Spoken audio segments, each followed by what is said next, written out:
Gente, sejam bem-vindos ao meu lugar, seja muito bem-vinda, seja muito bem-vindo. Que bom que você tá aqui, muito obrigada por estar aqui. Pra quem caiu de paraquedas aqui, eu sou a Luísa Trigo, muito prazer, sou apaixonada por Cristo. E nesse podcast, meu lugar, nós falamos sobre ele. E, enfim, é isso, eu amo falar sobre ele, gente. Nós estamos no, se eu não me engano, quarto episódio? Let me see, eu acho que é quarto. Quarto episódio. Eu me perco nos episódios, gente, porque eu programo tanta coisa pra vocês.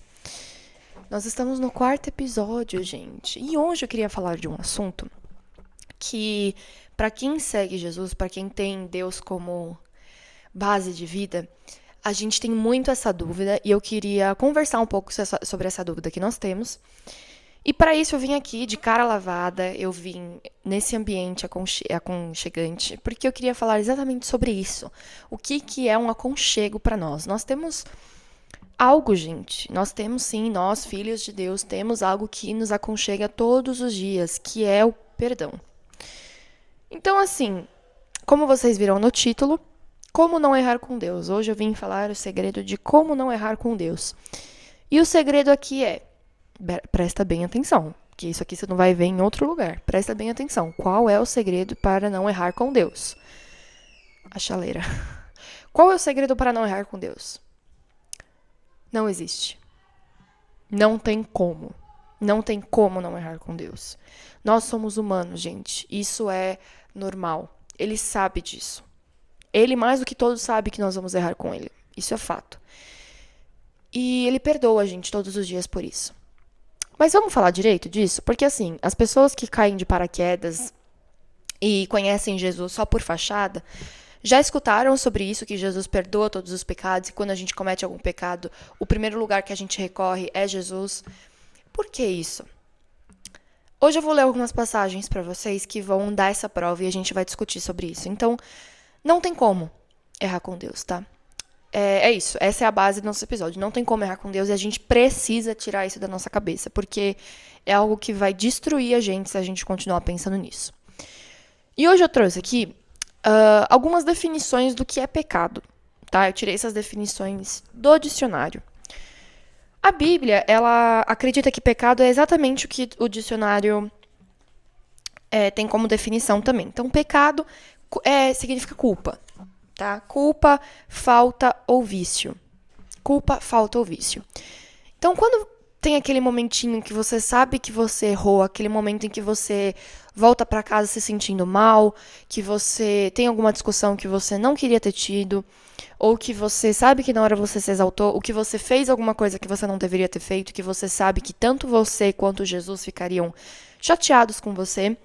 Lembrando aqui que Jesus não fica bravo. Tá? Jesus não fica bravo com nada, ele fica chateado. Porque ele sabe do nosso potencial, gente. Ele sabe onde a gente consegue ir, ele sabe onde a gente consegue chegar. Ele não tem dúvidas da nossa força. Então, ele fica chateado. Porque, às vezes, tudo que é pecado é aquilo que a gente faz intencionalmente. Tá? Isso é uma coisa muito importante. Eu lembro que quando eu fiz Crisma, foi uma das coisas mais bonitas que eu ouvi, que tirou muitas dúvidas minhas, que pecado é aquilo que você faz intencionalmente. Você sabe o que você está fazendo, você sabe o que você está fazendo, você está consciente e você está causando mal a alguém. Isso é isso. E lembrando, esse alguém pode ser você, tá? Então não é só porque você não está causando mal a outra pessoa que isso não é um pecado, porque você pode estar causando mal para você, tá, gente? Isso é uma base muito importante. Então cuide muito bem de você, tá? Para começar, para cuidar das outras pessoas, cuide muito bem de você. E hoje eu quero discutir sobre aquela sensação que todo cristão ou toda pessoa que tem Deus como base já sentiu, que é Deus está bravo comigo. Ai, aquela sensação de, cara, eu pequei, eu pedi perdão, mas eu ainda sinto essa culpa, eu ainda sinto essa falta. Isso foi algo, gente, que eu já senti. Lembra que eu sempre trago fatos verídicos da minha vida, coisas que eu senti. E isso foi algo que eu senti. Tá? E eu senti essa sensação de Deus estar bravo comigo durante alguns meses. E foram os meses mais turbulentos, assim. Porque é uma sensação muito ruim, gente. Você sentir que você está devendo algo, você sentir que você está devendo algo para Jesus ainda, que é um cara que não cansa de te amar. E E é isso, a gente sempre tem essa sensação de que Deus está bravo. Aí o que acontece? Ai, Deus está bravo comigo. O que a gente começa a fazer? A gente para de orar. A gente para de ir atrás dele, a gente para de ir atrás do amor dele. A gente para de querer consertar. Porque você fala, eu já procurei todas as opções disponíveis, eu já rezei, eu já me confessei, eu já fui em todos os lugares, eu já fiz promessa, e essa sensação não sai. Essa sensação de pecado não sai. Quer saber? Eu vou parar de orar, eu vou parar de ir nesses lugares. Gente, é a última coisa que Deus quer. A última coisa que Deus quer é que você saia de perto dele por uma sensação que você está sentindo, por uma paranoia da sua cabeça. É a última coisa que ele quer. É nessas horas. É nessas horas em que a gente acha que não tem saída. É nessas horas em que a gente fala, eu sou um péssimo filho de Deus. Eu sou um péssimo exemplo para minha religião. Eu sou um péssimo exemplo para as pessoas. É nesse momento que Deus quer ver o teu amor por ele. Porque ele ama a gente incondicionalmente. Isso eu falo sempre. Ele ama a gente incondicionalmente. O amor dele é inacabável. Ele ama muito a gente. Isso não tem dúvida. Você não pode ter dúvida disso. Ele quer ver o teu amor por ele. E não é que ele está causando essa sensação em você. Obviamente não, gente. Isso é algo da nossa cabeça. Mas ele quer ver o seu amor por ele, por você não saindo de perto dele. Isso que a gente sente vem muito mais da nossa cabeça e das coisas do mundo do que dele. E ele fala isso, tá, gente? Não sou eu que tô falando. Ele fala isso e eu já vou ler essa passagem pra vocês. Então, assim, as coisas que você fez, as coisas que você vai fazer, porque ele tem certeza disso, as coisas que você vai fazer, as coisas que você fez e as coisas que você faz, não fazem ele te amar menos. Isso é fato. Não fazem ele te amar menos. Ele te ama incondicionalmente. Então, o que você fez ou deixou de fazer, tem uma música que eu acho muito bonita que ela fala exatamente isso. O que você fez ou deixou de fazer não mudou o início. Não mudou o início da tua relação com ele. Não mudou aquela origem que ele prometeu te amar. Não mudou nada disso. E tem uma parte agora que eu quero ler para vocês, que é de Mateus 18. Então, quem tá com a sua Bíblia aí, já pega a sua Bíblia. Quem não tem uma Bíblia, providencie uma Bíblia, por favor. E quem não quer providenciar, pega uma Bíblia online, gente. Pelo menos por agora, pega uma Bíblia online. Porque tem sim Bíblia online, viu? Não adianta vir com essa desculpa, não. E abre aí em Mateus 18. Em Mateus 18, a gente vai ler o versículo 13, tá? Gente, eu achei esse versículo e eu fiquei simplesmente apaixonada por ele. Gente, eu já quero pedir desculpa por conta dos barulhos externos. As crianças estão de férias, eu sempre falo isso, e acaba interferindo, tá? Mas a gente tá aqui para falar de Deus, é isso que importa, a voz dele é muito maior. Em Mateus 18, eu quero falar sobre a parábola da ovelha perdida. Quem conhece a história de Deus sabe sobre isso, sobre essa ovelha perdida, que é assim, Jesus sempre fala isso. Em um rebanho de 100 ovelhas, eu tenho as 99 ovelhas comigo. Uma se perdeu. Vai ser uma alegria maior pro pastor dessas ovelhas achar a ovelha perdida do que cuidar das 99. O que isso significa, né, na nossa vida de religião, né? O que isso significa? Deus prefere resgatar um pecador do pecado do que... Não é questão de preferir, né? Mas ele fica tão feliz de resgatar um pecador do pecado, ele fica tão feliz de ouvir a oração de arrependimento, a oração de reconhecimento do tipo, eu sei que eu errei, Pai. E eu peço perdão. Eu peço perdão por isso, eu te entrego isso e eu quero que você lave meus pés, Pai. Eu quero que você lave e que isso nunca mais se repita. E isso tem que partir de você também, tá? É um trabalho em conjunto, gente, é uma mão dupla. Deus não trabalha sozinho, Deus trabalha com você. É um trabalho em conjunto. E nessa parábola da ovelha perdida, tem um versículo que ele fala assim: e se conseguir encontrá-la, a ovelha, garanto-lhes que ele ficará mais contente com a ovelha do que com as 99 que não se perderam.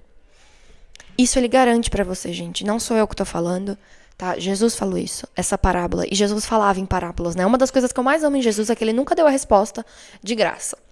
Jesus nunca deu a resposta de graça para nenhum dos discípulos. Ele sempre falava em parábolas. E isso eu acho incrível, porque ele quer que a gente pense, ele quer que a gente trabalhe, ele quer que venha da gente, entende? Ele não quer que, ele não vai dar a resposta na nossa mão, assim como ele não vai dar as dádivas na nossa mão. Às vezes a gente tem esse milagre dele dar, mas ele quer ver a gente crescer. E para isso, gente, nada mais justo do que a gente trabalhar, que a gente pensar. E nesse trabalho, não tô falando sobre o trabalho físico, eu tô falando sobre o trabalho espiritual. Esse trabalho da gente crescer espiritualmente. É isso que ele quer ver em nós.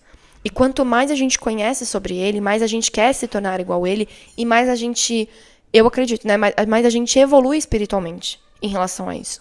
A nossa alma, gente, ela se eleva. E isso é lindo de ver. Então, assim, ele fala pra você que ele prefere te resgatar, ele prefere te achar, ele prefere te ouvir se arrepender do que cuidar das 99 que não se perderam. Ele ama as 99 do mesmo jeito, mas você pedir perdão pra ele é uma alegria a mais no dia dele. Deus tem muitas alegrias, ele tem muito orgulho da gente. Já teve épocas em que a gente decepcionou Deus, muitas vezes, isso na Bíblia, a gente tem isso na Bíblia. Só que Jesus foi essa salvação, Jesus foi essa reconciliação com Deus. E isso é algo que eu vou falar. Nós temos essa dívida paga. Essa dívida dos pecados que a gente cometeu, que a gente vai cometer, dos pecados em que a gente está cometendo, essa dívida está paga. É por isso que Deus nunca fica bravo com a gente. Como eu disse, ele pode ficar chateado, mas ele esquece. Ele esquece muito fácil. E às vezes a gente tem esse negócio de... A gente tem essa questão de pensar que Deus está bravo com a gente, porque vem muito da gente. Porque nós, seres humanos, nós temos esse sentimento de remorso. Nós temos esse sentimento de guardar rancor, sabe? Então alguém faz alguma coisa pra gente e tipo, ai, vou ficar uma semana sem falar com essa pessoa pra ela aprender. Ou do tipo, cara, eu nunca mais quero vê-la na minha vida, eu vou tirá-la da minha vida de repente. Em algumas situações, talvez isso seja necessário. Eu não tô falando pra você manter na sua vida pessoas em que te fizeram mal ou pessoas que não te encaixam, mas eu não tô falando sobre isso. Até porque a gente não consegue. Quando a nossa energia não bate com a da pessoa, já era. Mas eu estou falando pra você perdoar ela pra você. Você pode acabar com uma amizade, você pode acabar com um relacionamento e isso é normal, gente. Ciclos se encerram. Jesus sabe disso. Jesus quer que alguns ciclos se encerrem. Ele fecha algumas portas na sua vida. Ele fecha diversas portas na sua vida, mas ele também abre muitas. Só que para algumas portas se fecharem, para esses ciclos se encerrarem, você tem que partir com o coração limpo. E é aí que o perdão entra. Não é questão de permanecer com a pessoa para sempre e aceitar tudo que ela faz, mas é questão de seguir a sua vida sabendo que no seu coração ela não tem mais culpa. Está tranquilo. É isso. Você só não quer mais estar perto, você só não quer mais ter essa companhia, porque você sabe que para sua alma isso não vai ser bom. Você sabe que para sua vida não vai adquirir nada. Entende? É sobre isso, gente. E aí eu quero falar sobre outra coisa, outra garantia que a Bíblia nos dá, que é em Romanos 4. Em Romanos 4, abre aí na tua Bíblia também. Eu já deixo tudo preparadinho, gente. Só para abrir aqui para vocês. Em Romanos 4, no versículo 8, tem a seguinte frase: como é feliz aquele a quem o Senhor não atribui culpa. Quando a gente vê alguém que segue Jesus, alguém que segue Deus, alguém que tem Deus como base na vida, e a gente fala, nossa, aquela pessoa é tão leve, aquela pessoa é tão feliz, como que ela é assim? Eu quero ser desse jeito. Ela é assim porque ela não tem culpa. Ela tem essa leveza. Deus tirou esse fardo da vida dela. Esse fardo pesado, Deus tira de nós. Ele esquece, gente. Ele tem todo o direito do mundo de lembrar do nosso pecado, de toda vez que a gente errar, ele apontar o dedo na nossa cara e falar, olha, você errou de novo. Agora não tem mais volta. Ele tem todo o direito do mundo, porque a gente crucificou ele. Nós colocamos ele numa cruz. Ele tem todo o direito de nunca mais perdoar a gente. E ele simplesmente escolhe esquecer. E essa é uma das garantias mais lindas do cristão ou daquele que segue Jesus. É uma das garantias mais lindas que nós temos. Do tipo, eu pequei, eu tenho consciência disso, eu pedi perdão, eu reconheci o meu erro, e é isso. Deus esqueceu. E aí algumas pessoas acham que, ai, Deus esqueceu, agora eu vou sair matando todo mundo, agora eu vou sair bebendo até me cair no chão, agora eu vou sair tratando todo mundo pela frente mal, dando mandando meu vizinho ir para aquele lugar. Gente, não é questão sobre isso. No mundo aqui, nós vamos ter consequências pelos nossos atos. Quando você mandar o seu vizinho para aquele lugar, você vai perder um companheiro do seu lado. Quando você sair xingando todo mundo pela frente, todas aquelas pessoas em que você xingou, elas vão te olhar com outros olhares. Quando você beber até cair no chão, no dia seguinte você vai acordar passando mal, você corre o risco de ter um ataque cardíaco. Diversas coisas vão acontecer no mundo, diversas consequências. Você sair matando todo mundo, bom, não preciso nem falar.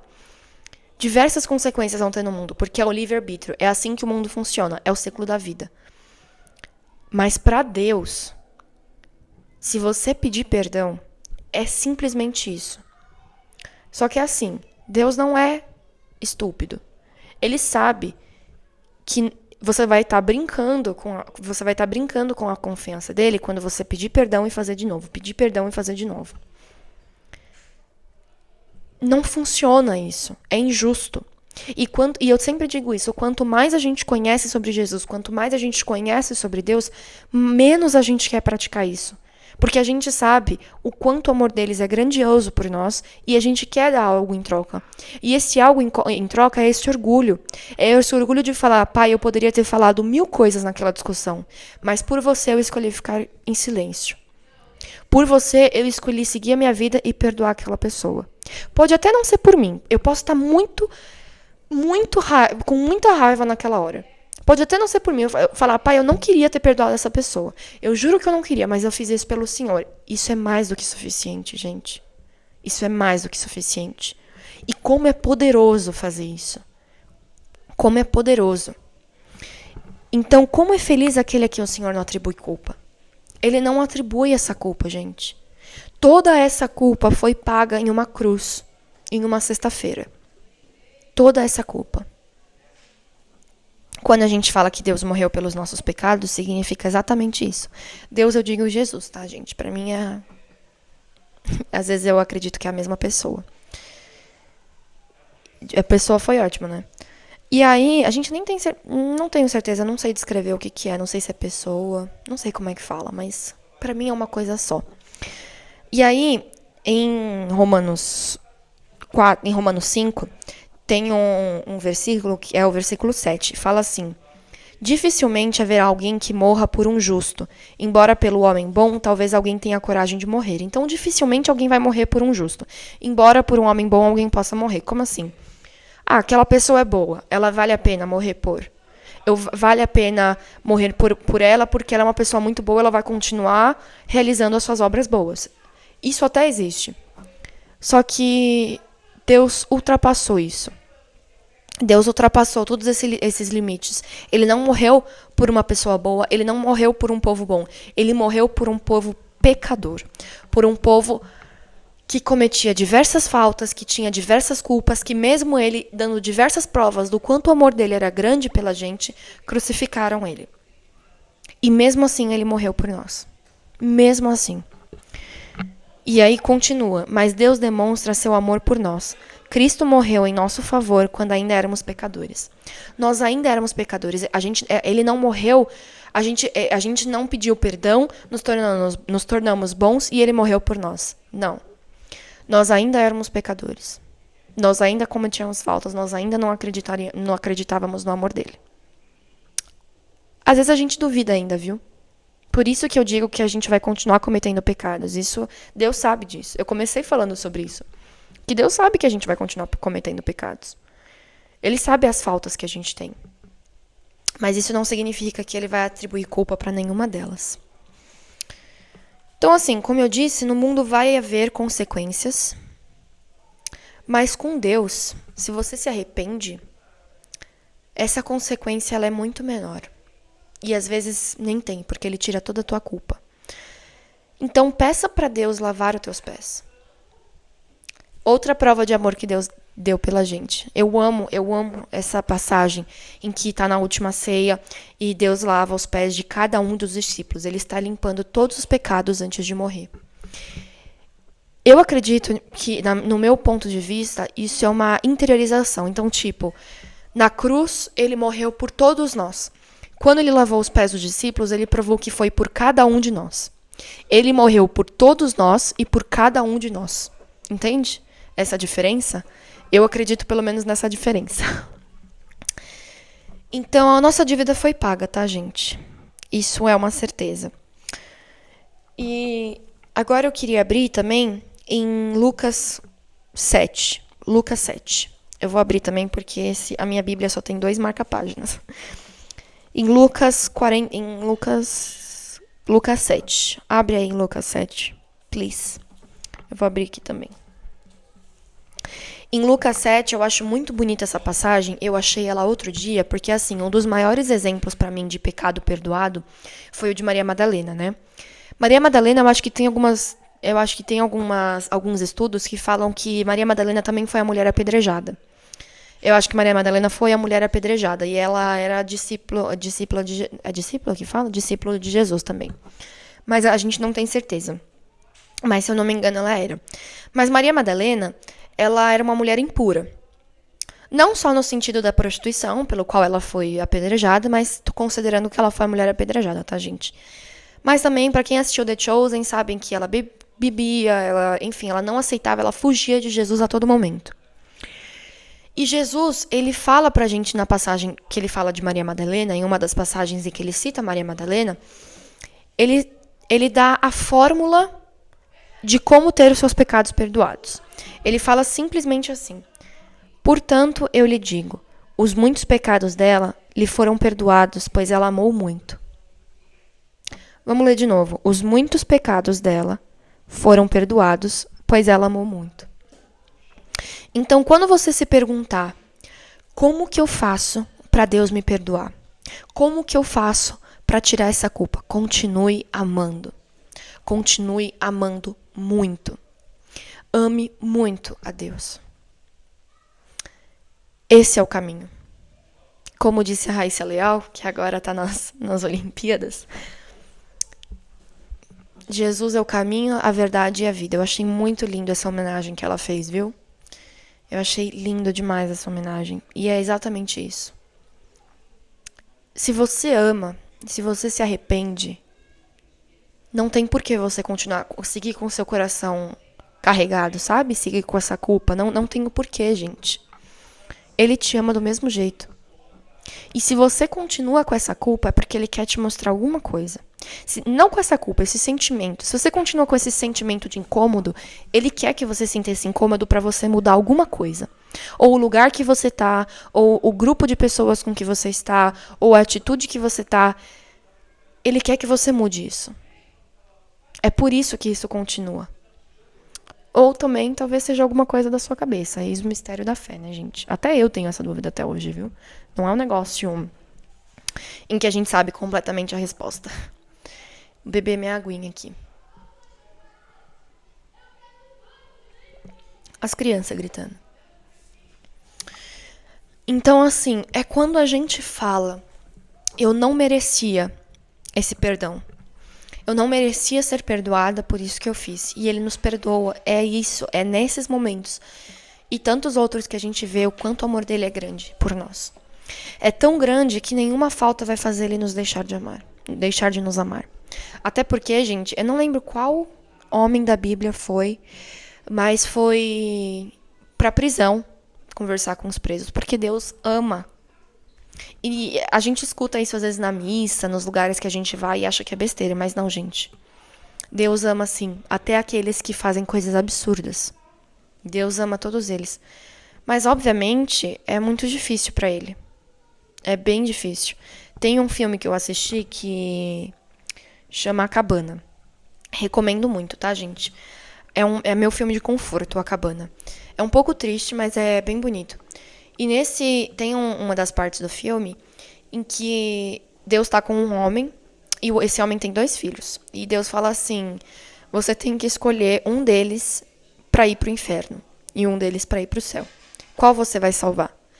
E o cara fala, não, me manda então, porque são meus filhos, eu não vou mandar decidir assim, sabe? Do tipo, eu não vou mandar um dos meus filhos pro inferno, o outro pro céu. E aí continua falando, não, mas esse aqui tem pecados, não sei o que, esse aqui colou na prova, esse daqui fugiu de casa. E aí, qual que você vai mandar? E ele continuou, não, Deus, eu não vou fazer isso, não sei o que. E detalhe, ele não acreditava em Deus, tá? E aí Deus simplesmente fala: olha como meu trabalho é difícil. Como eu mando um filho meu pro inferno. Como eu condeno um filho meu a um sofrimento eterno. Como eu condeno um filho meu para um sofrimento eterno. Do tipo, esse fez isso, tal, vai pro inferno. Como que eu faço isso? Como que eu mando? É nesse nível que o Deus nos ama. É nesse nível que ele nos ama. E para quem tá começando, geralmente, quando meu pai acendeu as luzes da casa, tive que dar uma cortada aqui por conta dos problemas de luz do nosso estúdio / casa. Gente, é uma casa, tá? Então vão ter barulhos externos, minha mãe tá fazendo jantar e é sobre isso, tá tudo certo. Então, assim, é nessas horas que a gente vê o quão difícil é ser Deus. O quão difícil é tomar uma decisão dessa, sabe? É bem difícil. E é por isso que a gente nunca vai conseguir entender. E eu tava falando sobre isso, né? Pra quem não sabe, quem é cristão, quem vai pra igreja e tudo mais, geralmente a gente recorre à confissão. Porque o padre, ele tá nessa posição de Jesus Cristo. Nós não estamos confessando nossos pecados pro padre, mas sim para Jesus Cristo. Mas para quem tem vergonha, para quem acabou de começar, para quem não tem coragem, para quem não acredita, ou qualquer coisa do tipo, pede perdão no teu coração. É mais do que suficiente. Você deitar a cabeça no teu travesseiro e falar: Deus, me perdoe, me desculpa. Prometo que amanhã eu vou tentar ser diferente. E tentar ser diferente é mais do que suficiente. É como se Jesus estivesse do seu lado e você consertasse o seu... Eu gosto de imaginar assim, você fazendo diferente e ele dando aquele sorrisinho de lado, sabendo que você é a filha dele, você é o filho dele e ele tem muito orgulho disso. Deixar Deus orgulhoso é uma das melhores sensações do mundo. E é simples, são ações simples, você não precisa tirar 10 naquela prova para deixar Deus orgulhoso. Só de você amar já deixa Deus orgulhoso. Então, gente, esses 3 versículos que eu falei são versículos que eu amo da garantia de Deus, da garantia do amor de Deus por nós. São versículos os que eu mais amo. E é isso, gente. Ah, e uma coisa, eu anoto aqui os meus pensamentos para não esquecer nada de falar para vocês. O caminho com Deus não é fácil, tá, gente? A gente vai sentir essa sensação várias vezes. E a gente fala, então por que Deus nos permite errar?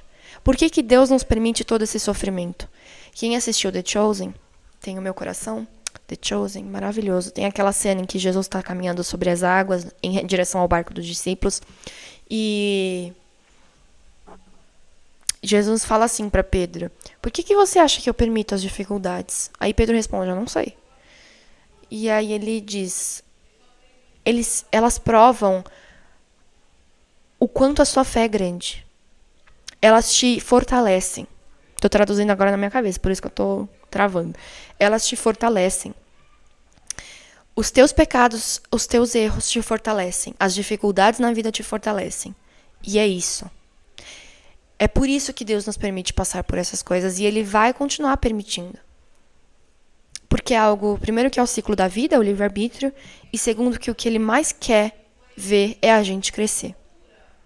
Foi o que eu comecei falando. E é o que eu vou acabar falando. O que Ele mais quer ver é a gente crescer, gente. E é isso. Então, assim, da próxima vez em que você tiver dúvida sobre o amor de Deus por você, da próxima vez em que você sentir isso, volta nesse episódio. Abre nessas passagens, lê, conversa com Deus. Deus, gente, é o teu psicólogo, é o seu melhor amigo, é o seu pai. E sendo seu pai, ele vai ficar magoado, mas ele vai esquecer. Ele vai esquecer a partir do momento em que você falar: eu me arrependo, eu peço perdão. Então, é nesse momento aqui, eu estou de cara lavada, como eu disse, tá? Os barulhos atrás, mas eu queria que fosse exatamente assim, para você saber que a gente tá nesse mesmo barco, para você saber que todos nós somos um só. Todos nós somos iguais, todos nós passamos por dificuldades. E aos olhos de Deus, gente, nós somos muito amados igualmente. Muito amados igualmente. Então, muito obrigada por estar aqui, gente. Eu amo falar sobre isso. Eu amo falar sobre o amor dele. Porque muitas pessoas têm esse estereótipo na cabeça, muitas pessoas têm essa dúvida. Então eu espero que eu tenha tirado a dúvida de vocês agora. E é isso, gente. Muito obrigada por estar aqui. É tudo sobre você. Eu amo essa blusa. Então, vocês vão me ver usando ela aqui várias vezes.